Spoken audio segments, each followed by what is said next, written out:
Quiero dar muchas gracias a todos vosotros y muy especialmente a Teresa, a Patricia, a Olga, y aunque no sé si está en este momento, a Nuria, porque de alguna manera sacar la pata que aquí alguien que no debía de haberlo hecho hizo.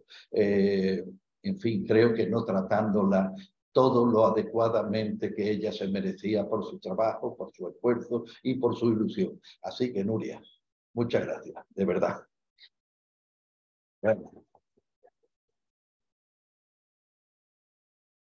Comienzo con un poema de quien tuve la suerte de ser su amigo y que hace mucho tiempo se fue, pero ya mucho tiempo, claro. Para uno ya va haciendo mucho tiempo de casi todo. Creo que fue uno de los grandes poetas del siglo XX español. Y el arte, que tiene esa capacidad anticipatoria y de resumen de toda una mirada sobre cualquier punto y cualquier extremo de la vida, creo que aquí el poeta lo hace maravillosamente bien, con una concisión como él al final de su vida literaria y física fue capaz de desarrollar. Estar, no hacer. En el espacio entero del estar, estar, estarse, irse sin ir a nada, a nadie, a nada. Yo quisiera que mis palabras que van a seguir estén a la altura del que de alguna forma fue mi maestro, aunque a él no le gustara esa expresión. Estamos aquí convocados para hablar del arte y concretamente del espacio en el arte. No en vano, el ciclo que a ello dedicamos se llama Arte, Espacio y Lenguaje. Me corresponde a mí hablarles y yo mismo he elegido el tema y por tanto el título sobre el silencio y el vacío como formas de la nada. Hemos de prepararnos para ello. La quietud que se requiere para irse sin ir a nada, a nadie, a nada. Como escribió el poeta que fue capaz de tocar el silencio, ha de ser ganada con nuestro esfuerzo y con nuestra renuncia, con la más profunda disolución de nuestro yo aparente. Pocas vías posee el hombre para conquistar. Quizá el arte es la que esté más a su alcance y dentro de él la palabra poética. Es ese un anhelo que cristaliza en la palabra cuando ésta ha sido capaz de instalarse más arriba de la altura, pues esa y no otra cosa es la palabra poética. Mas la pregunta aquí es obligada. ¿Solo en la palabra? ¿Solo con ella podremos habitar ese espacio de quietud tras el que andamos? Porque el arte no está solo en el lenguaje de las palabras, sino en todos los otros, en el de las cosas, aunque aparenten no significar nada, aunque nos conduzcan a un punto cero de comprensión. El profesor Amador Vega, en un apreciable ensayo titulado Hacia una hermenéutica de la negatividad, nos dice: la poesía del siglo XX ha contribuido como pocas a la comprensión de la experiencia de la nada como la experiencia fundamental de nuestro tiempo, cuya indigencia espiritual muestra paradójicamente una capacidad espiritual simbólica y sacramental de acogida del misterio en otro tiempo casi exclusiva de los discursos religiosos. La dificultad de una hermenéutica de la imagen, muy en particular del arte abstracto, como forma expresa de negatividad, da que pensar respecto al comportamiento de las imágenes en un tiempo en el que los modelos de significación acusan una fuerte crisis de significado. En ausencia de modelos de significación trascendentes, ¿qué nivel de comprensión debe atribuirse a imágenes que no son imágenes? A imágenes que huyen de los modelos representacionales.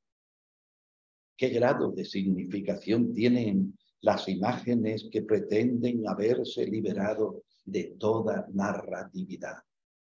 Hasta aquí las palabras de Amador Vega. Y ahora es obligado a hacerlo una vez más.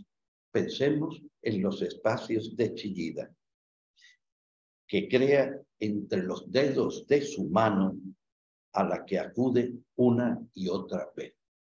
Dijo Chillida en una muy conocida entrevista: me he pasado mi vida haciendo manos. Solo he pintado manos. Aquí está todo el espacio de Chillida. Unas veces así, otras así, otras así. En el interior de su propio cuerpo.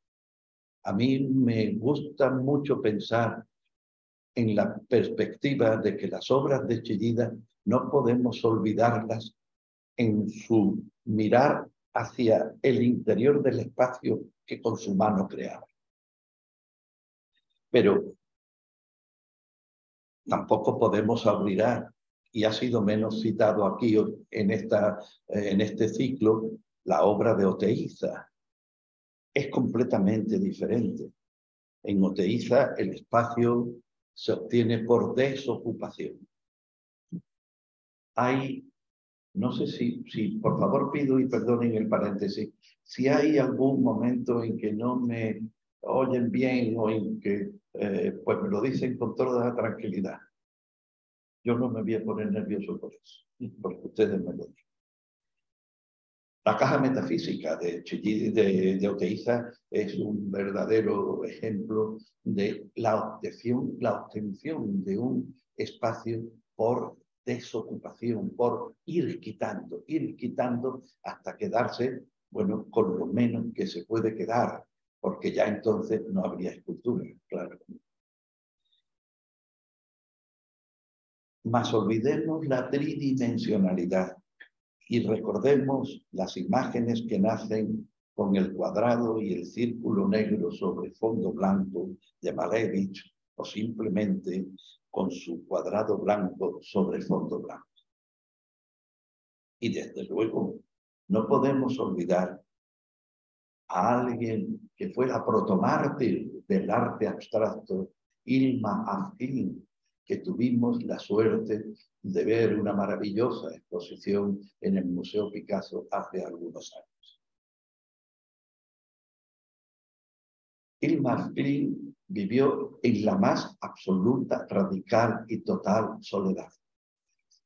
Muy poco relacionada, y lo poco que lo hizo, con un grupo de mujeres que estaban trabajando el arte. Pero ella no vendió ni un solo cuadro en vida. Toda su obra, por eso, porque fue malo para ella, quizás en términos económicos, fue bueno para el mundo del arte, porque toda la obra la lega a un sobrino suyo que tuvimos la oportunidad de conocer y que la cuida como oro en paño, es decir, como lo que es, y bueno, toda la obra de Hilma Klint se ve un desarrollo paralelo a muchos otros caminos que otros artistas mucho más relacionados, más reconocidos, estaban siguiendo. Pareciera como si en ella hubiese florecido una capacidad creativa desde lo más profundo y desde algo que ella misma parecía ignorar, o al menos de lo que hablaba poco. Y también, permítanme concluir estas citas nominales por la obra de mi amigo, puedo llamarlo así porque fue muy estrechamente mi amigo, el pintor sevillano Manuel Barbadillo, murió hace unos 10 años aproximadamente. La obra de Manolo, que muchos atribuyen a que usa la máquina para hacer su obra, es justamente lo contrario. En un momento dado, el centro de cálculo de la Universidad de Madrid, que estaba empezando a operar con lo que serían los rudimentos de la inteligencia artificial, de las formas, pues le dice, oiga, usted sabe que usted está haciendo lo mismo que nosotros estamos intentando obtener a través de la máquina. Manolo no lo sabía, pero habían convergido en ello. Luego ya Manolo sí se valió para ahorrarse mucha tarea de la propia máquina para hacer obras, pero no la necesitó de origen. ¿Por qué? Pues porque alcanzó a tener el mismo lenguaje binario que la máquina tenía. Entonces, esa interpenetración profunda entre el blanco y el negro hasta hacer desaparecer el blanco como fondo y generarse el blanco como forma, eso es una aportación magnífica de todo lo que aquí creo que se ha hablado. Es decir, el blanco no es el soporte, no es el espacio, es también la forma. Entonces, por eso he traído aquí su obra. En todos ellos, los citados, en Malevis, en Gilman Klein, en Manolo Barbadillo, ha desaparecido todo contenido que directa o indirectamente nos lleve a establecer una conexión con el mundo real visible a nuestros ojos. En esas impactantes imágenes no hay una reacción, pero no por ello están ayunas de sentido. En su profundo silencio son imágenes que nos transportan hacia el mundo de las nadas, esas nadas a las que San Juan de la Cruz se refería como vía de purificación espiritual, camino obligatorio para dejar atrás un yo que nos atenaza, que casi me atrevería a nombrar como un yo que nos impide una vida de autenticidad. El carmelita, como soporte de meditación para las monjas a las que aconsejaba espiritualmente y que aspiraban a alcanzar la contemplación, les escribía en restos de papel una serie de consejos, frases, a veces dibujitos, que hoy conocemos agrupados con el título de Dichos de Luz y Amor. Esto que ven ustedes aquí es uno que dedica a la Madre Magdalena, para que se fuera preparando para atravesar su noche oscura. Quiero significarles algunos extremos muy concretos. En el canal del centro, el que sube hacia el círculo interior, aparecen las palabras: subida del Monte Carmelo, espíritu de perfección. Nada, nada, nada, nada, nada, nada. Y aún en el monte, nada. Al final de ese oscuro túnel, y ya en el centro de ese útero universal en el que se ha diluido toda representación, toda referencia al mundo, se encuentra la clave del proceso que ese logos del espíritu contiene en sí. Aparece la leyenda: solo mora en este monte la gloria y honra de Dios. Y si es así, lo es porque ya el alma, tras seguir una inmersión en la nada, las nadas, sería mejor decir, han encontrado la unión con Dios, anonadándose. Qué bella palabra, qué expresiva y qué riqueza la de la lengua española al ser capaz de generar ese verbo. El medio fraile, así le llamaba Santa Teresa, porque era muy bajito, no habría ido a la mili en su día, claro, con un dibujo esquemático, torpe y desaliñado, como han visto, había sido capaz de plasmar el símbolo de un anhelo de camino espiritual a seguir y de cómo seguir. Volvamos por un momento al ensayo que le citaba de Amador Vega, cuyo título repito porque me parece de una extraordinaria belleza, hacia una hermenéutica de la negatividad, en la que el autor denota la relación entre mística y nihilismo, con dos aspectos de la noche y de la nada, a que da lugar la contemplación de algunas obras de arte abstracto, y que Vega se refiere, en este caso concreto, a la de Marc Rothko y más en concreto aún a las obras llamadas negras que están en la capilla de la Menil Collection en Houston, en Texas. Esa relación que establece el profesor Vega le sirve para equiparar arte y santidad en un mismo plano de comprensión de la experiencia religiosa. Y con motivo de ello nos conduce hacia el último escrito de Edith Stein, justo antes del martirio de Auschwitz, en el que, refiriéndose sobre la naturaleza de artista de San Juan de la Cruz, afirmaba: es propio del artista crear una imagen de lo que interiormente lo conmueve y pugna por manifestarse al exterior. Aquí, la imagen no se limita al ámbito de lo visible y del arte plástico. Se entiende todo forma artística, también la poética y la musical. Y esta es la afirmación radical y para mí realmente rigurosa y profunda por acercarse a la verdad más interior. Toda obra genuina de arte es además símbolo, háyalo pretendido o no el artista, tanto si éste es naturalista como si es simbolista. Símbolo, es decir, que de la plenitud infinita del sentido con lo que tropieza necesariamente todo humano conocimiento, capta algo y lo hace manifiesto y lo expresa.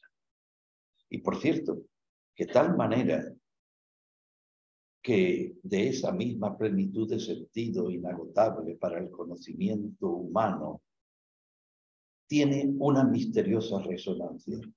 Así entendido, todo arte auténtico es una revelación y la creación artística es un servicio santo.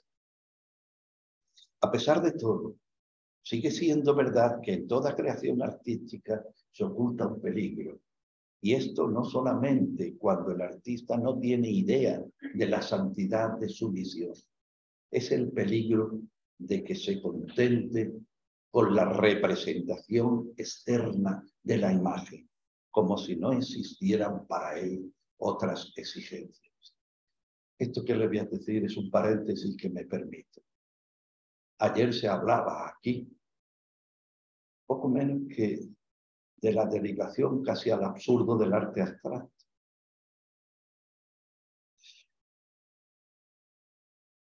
Yo no puedo estar más disconforme con esa afirmación.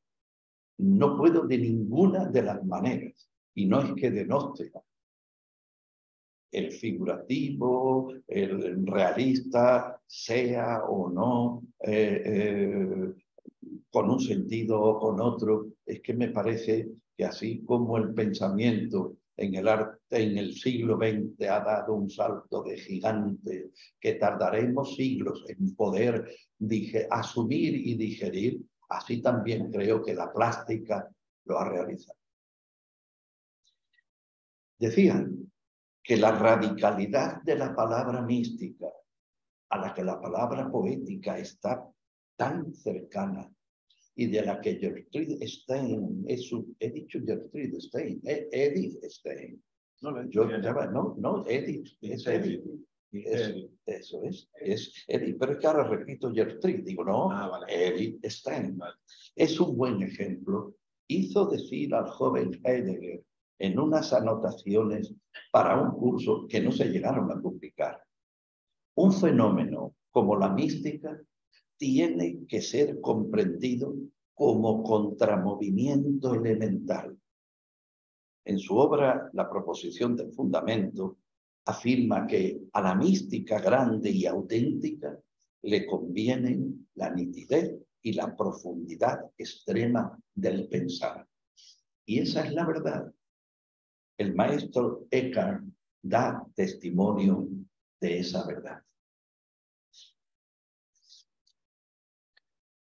Y efectivamente, tal testimonio lo dio, a tal extremo llegó en su afirmación el teólogo renano, que se atrevió a escribirlo y fue por ello tan mal entendido que acabó siendo perseguido por la Inquisición, y no en un proceso fácil. Decía Eckhart, los que no son semejantes a nada, solo ellos son semejantes a Dios. Nada es semejante al ser de Dios. En él no hay imagen ni forma. A las almas que le son semejantes en esa manera, el Padre les da por igual y no las priva de nada. Esa inmersión en el interior de algo que no tiene imagen, que no tiene forma, ese viaje hacia una luminosa noche oscura del alma, nos ayuda a desvelar a jirones el enigma de una nada cuya naturaleza tantas veces nos aparece oculta tras una interrogación. Raymond Panikkar, en un breve pero clarificador prólogo a la obra Filósofos de la Nada, un ensayo sobre la escuela de Kioto de James Heisig, nos dice: la nada no debe confundirse con el no ser. La nada es la no nada, lo no nacido, el don nadie del castellano castizo, el anonadamiento de la mística hispánica, non quantum etimológico y por tanto anterior al ser, no su negación. Y nos sigue diciendo, la vacuidad no es la negación del ser, es más bien la nada, lo no nacido al ser. ¿Por qué? No porque sea su negación, sino porque la nada es anterior al ser, lo que lo hace posible, y me atrevería a decir, la que lo hace libre. Permítame volver por un momento al montecillo de San Juan de la Cruz. En él, puro símbolo, nos mostraba el fraile cómo el deshacimiento de todo, incluso del propio yo, aunque mejor sería decir el desprendimiento de las capas que lo cubren como una cebolla y que le impiden su más profunda autenticidad, le hacían retroceder en el camino del ser para conducirlo hacia lo que era anterior a él, hacia esa nada que anhelaba para en ella alcanzar la unión mística. En este punto, el decir, del maestro Eckhart se hace uno con el de San Juan de la Cruz. Y esa nada que solo es posible encontrar tras el vacío y el silencio, y que es la más alta y plena forma de la nada, es la que hará posible la unión mística después de haber atravesado por la noche oscura. 400 años después del maestro renano Angelus Silesius, que en el siglo fue el doctor Johann Schäfer, doctor de médico, quiero decir, en su obra Peregrino Querúbico, escribió: Dios es una pura nada. Ni el ahora ni el aquí pueden tocarlo. Cuanto más buscas asirlo, más se te escapa. O incluso de manera aún más radical si cabe. La deidad sutil es una nada, supranada. Quien nada en todo ve, hombre, créelo, la ve. Y sigue diciendo, y ya concluyo con sus citas: hombre, si estás vacío, el agua mana de ti como de la fuente la eternidad. Saltemos ahora desde la palabra que se piensa al mundo de las cosas y concretamente a aquellas que generan los espacios, espacios para los hombres, espacios para los dioses, la arquitectura.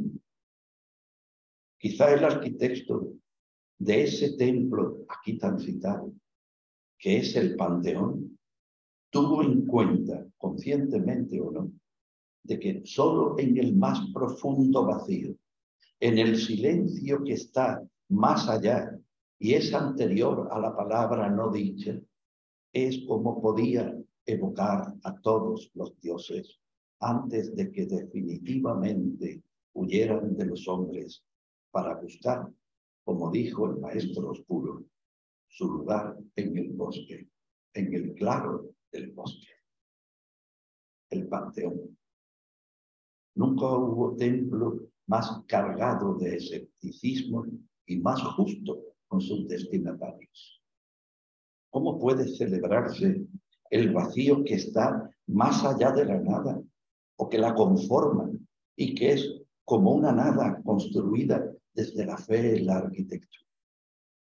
Una cierta fe en los huecos del hombre. Hay muchos lugares ofrecidos, dedicados a innumerables dioses, pero ninguno alcanza la grandeza del que está pensado para todos y lo hace desde la profunda esencia de lo que no es, desde el corazón que se aloja en la inacabable esfera.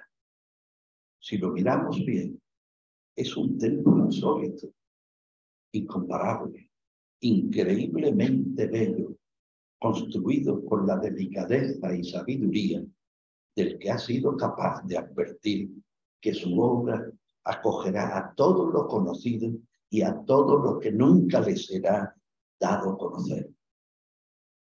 En el fondo, ese espacio se constituye en la metáfora de cuanto la humanidad soñó alguna vez en su mayor grandeza, la perfección sin fin del vacío. Desde esa nada, solo nos es posible exclamar, dioses del silencio, de la oscura claridad. Quiero deciros vosotros, dioses de la noche encarnada en la luz, del temblor que nos trae la orfandad del vivir, raros dioses perdidos, más allá del tiempo. ¿Qué buscabais en el hombre? ¿Qué quisisteis decirle con vuestro callar constante? Ay, dioses, qué inmensas soledades nos conciernen. Panteón. Advierto que llevo ya un buen rato hablando del silencio. Sin duda, me he instalado en la contradicción más flagrante, o quizá no lo sea, porque sin expresarlo, el silencio no es. O pensamos nosotros que no lo es. ¿Estamos acaso condenados a decir de las cosas para que las cosas sean? ¿O acaso nos es dado el don del callar para poder romper la cáscara de las palabras hasta hallar en su centro más interior el anhelado silencio, ese que nos habrá de conducir, liberados ya del espacio, a la más profunda de las nadas? Un músico francés con el que compartimos nuestros días, que se sumerge en un hondo autismo por largas temporadas y que también padece el agudo mal de la escritura, nos abre a la luz de la palabra, a la luz de la palabra no dicha, debo precisar. Y le estoy hablando de Pascal Quignard. Digo, les estaba hablando de Pascal Quignard, que ha escrito en su no prescindible obra Pequeños Tratados, Tratado 5 en Taciturno. El libro es un pedazo de silencio en las manos del lector. Quien escribe, calla. Quien lee, no rompe el silencio. Palabras en el silencio que lo habitan y son capaces de decir desde el callar. Son las palabras del vacío, las que no necesitan ser proferidas para existir. Por eso su lectura no rompe el silencio. Frente a ellas nos rodean en irrefrenable turbamulta las palabras que se dicen.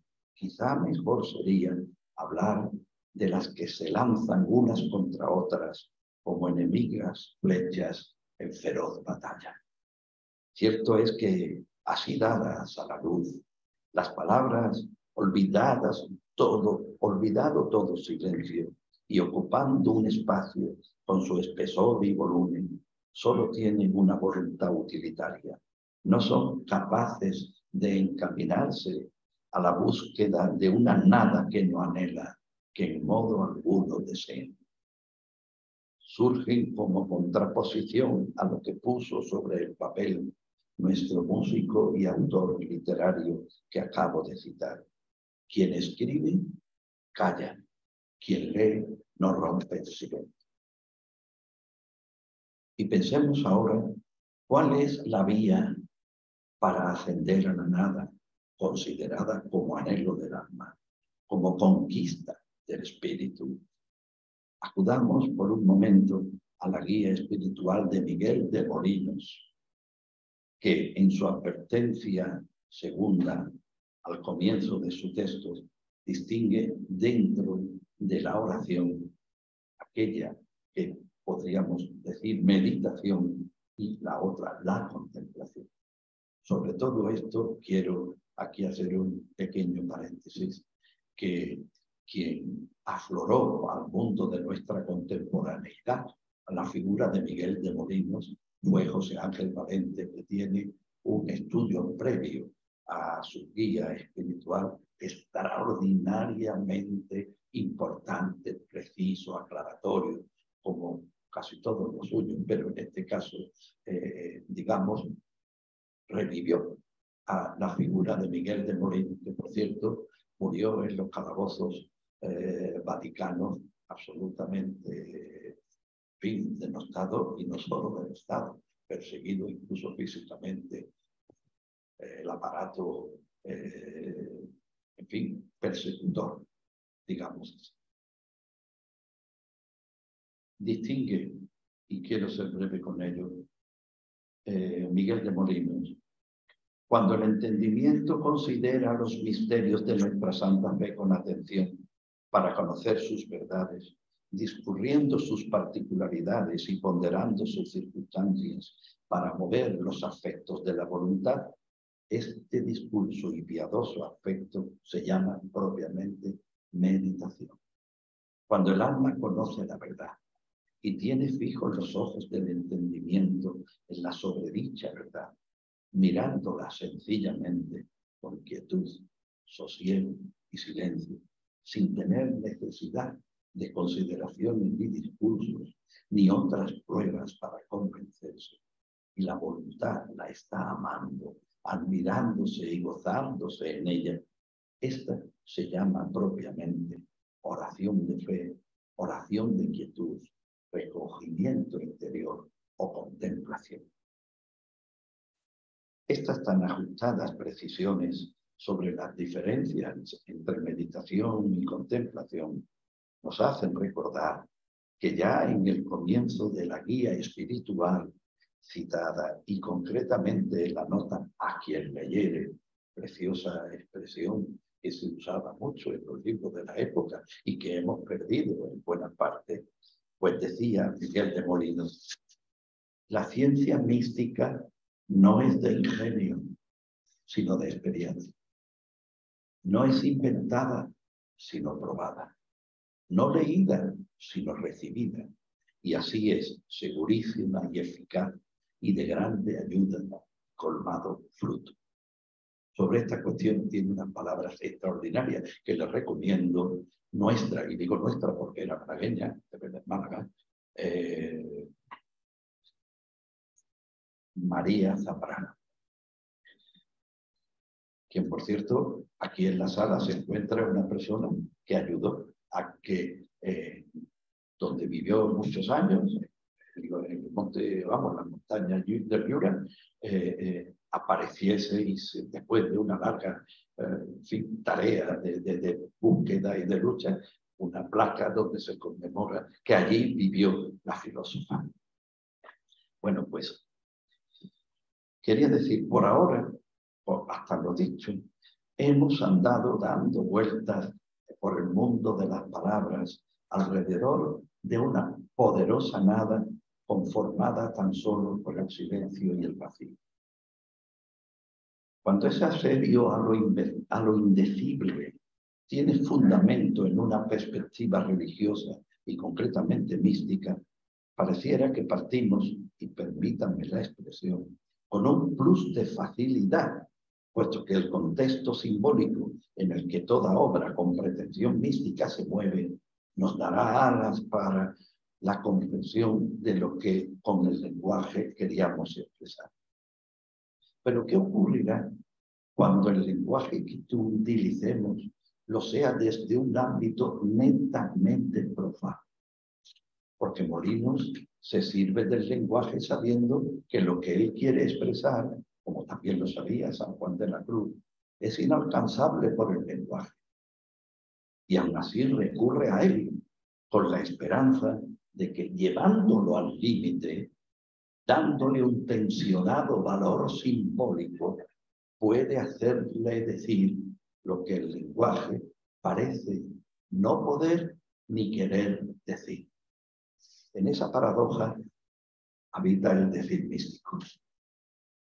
El fraile carmelita lo expresó con un elevado y al tiempo transparente lenguaje poético en unas coplas hechas sobre un éxtasis de alta contemplación. De ellas me van a permitir que les lea algunas, porque el poema es bastante más intenso, pero con las que les leo tomarán razón de que la poesía, el camino de la intuición poética, del decir poético, es de una luminosidad y claridad absoluta, cuando así se tienen ojos para ver. Dice San Juan: entréme donde no supe y quedéme no sabiendo toda ciencia trascendiente. Yo no supe dónde entraba, pero cuando allí me vi, sin saber dónde me estaba, grandes cosas entendí. No diré lo que sentí, que me quedé no sabiendo toda ciencia trascendiente. Este saber no sabiendo es de tan alto poder que los sabios, arguyendo, jamás le pueden vencer, que no llega su saber a no entender entendiendo toda ciencia trascendiente. Y si lo queréis oír, consiste esta suma ciencia en un subido sentir de la divinal esencia. Es obra de su clemencia hacer quedar, no entendiendo, toda ciencia trascendiente.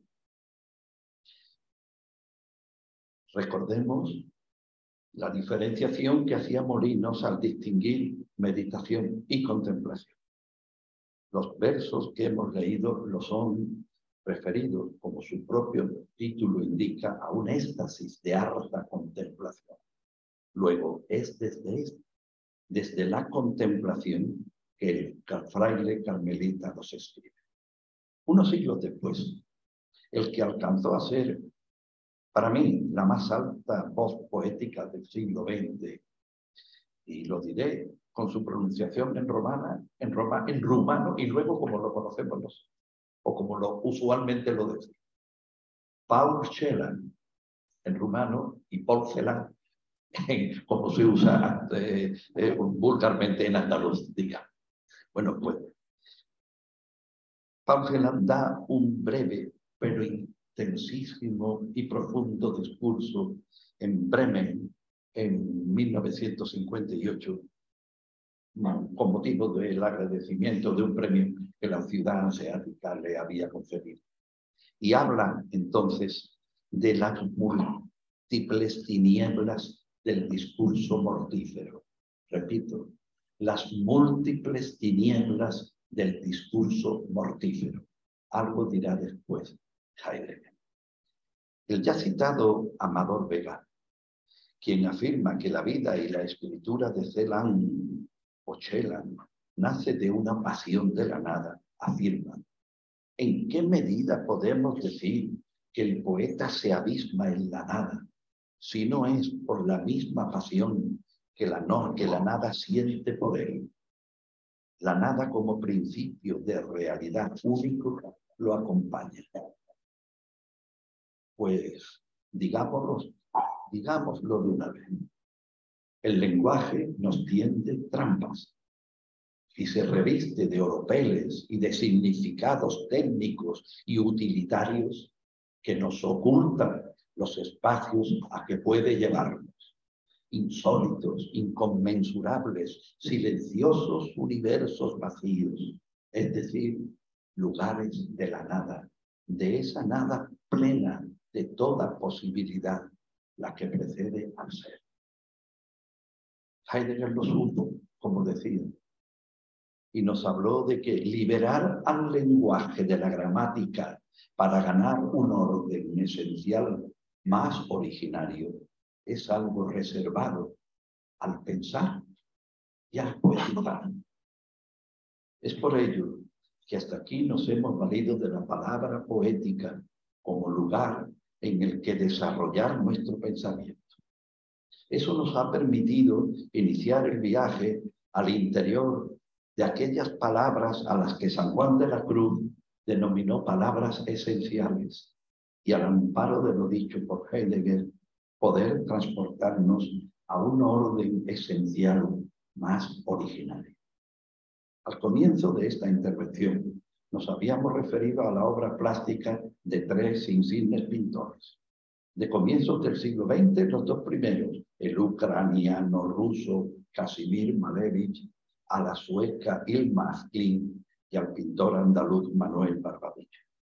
Esa referencia lo fue en un intento de no ceñirnos tan solo al lenguaje de las palabras para, y con ello, significar que en el campo de lo material, de lo físicamente real, es decir, en el mundo de la plástica, también se estaba librando una durísima batalla desde la no representación por conquistar esos espacios vacíos y silenciosos que preceden al ser. Pero ahora vamos a dar un paso más, puesto que de esos pintores que se habían instalado en el silencio y en cierto modo en el vacío luminoso y blanco de los campos de color, vamos a dirigir nuestra mirada hacia otro tipo de obra artística, hacia aquella que es capaz de generar una imagen, un auténtico logo de nuestro vivir y que ha sido el fruto de una anticipación excepcional.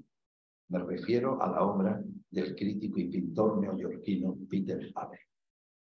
El arte, a veces, tiene una capacidad anticipatoria que, de no disponerse de una absoluta certeza en las fechas, puede pensarse que nos miente. No es así en este caso.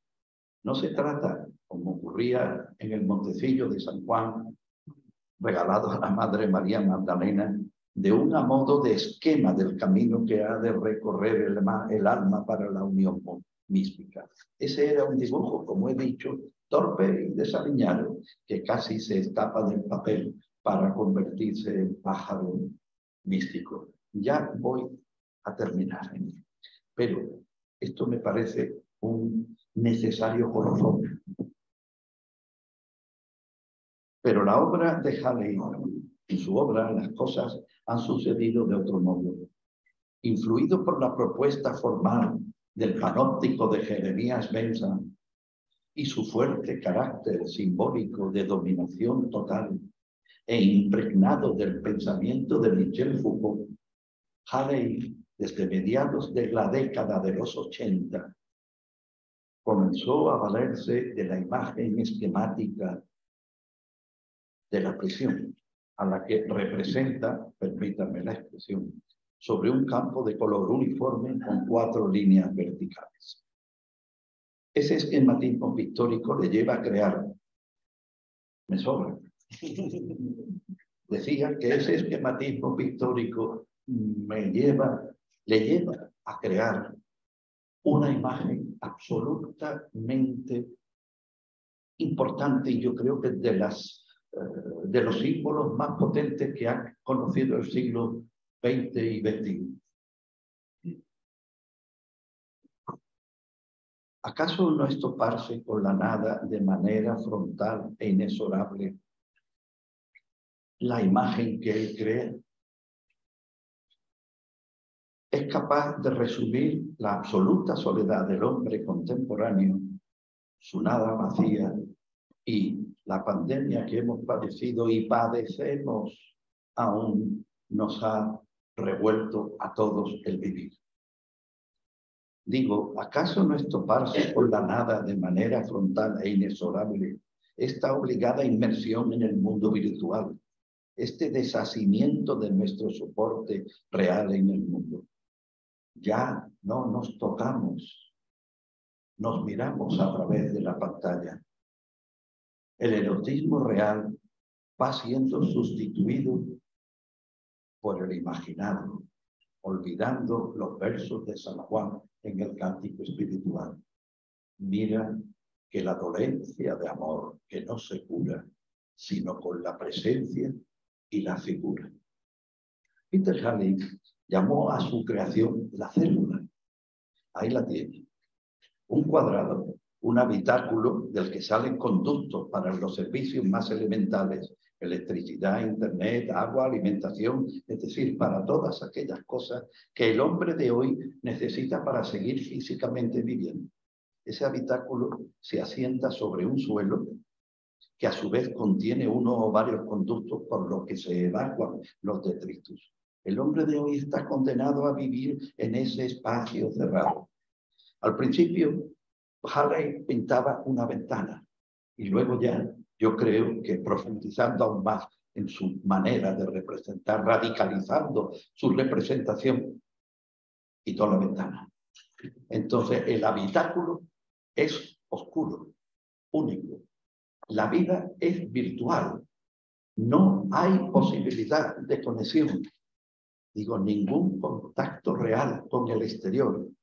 Me pregunto, y cada vez con mayor intensidad, si no es ahora cuando debemos imperiosamente insistir en nuestro pensar sobre la técnica. Porque nada a lo que hemos llegado no es, perdón, quiero decir, porque la nada a la que hemos llegado nos es aquella nada plena y preñada de esperanza del ser y al que precede, sino a una nada a la que nos hemos visto arrojados y que está cargada de perversión y de tristeza. Y no es esta una reflexión gratuita o un pensar oscuro en el sueño de una noche de verano aquí, en esta bellísima pero dura, como habréis podido comprobar, ciudad de Ronda. Es el destino al que parece que estamos abocados. Quiero creer que reuniones como esta, reflexiones como las que aquí intentamos desarrollar de viva voz, mirándonos a los ojos, tocándonos, sintiéndonos los unos a los otros, tal como somos y tal como, por ahora al menos, queremos ser, nos ayudan a superar nuestra penuria, nuestra miseria vital, y nos sirven para ir dejando atrás nuestro vivir en la célula, esa sutil forma del no vivir. Muchas gracias.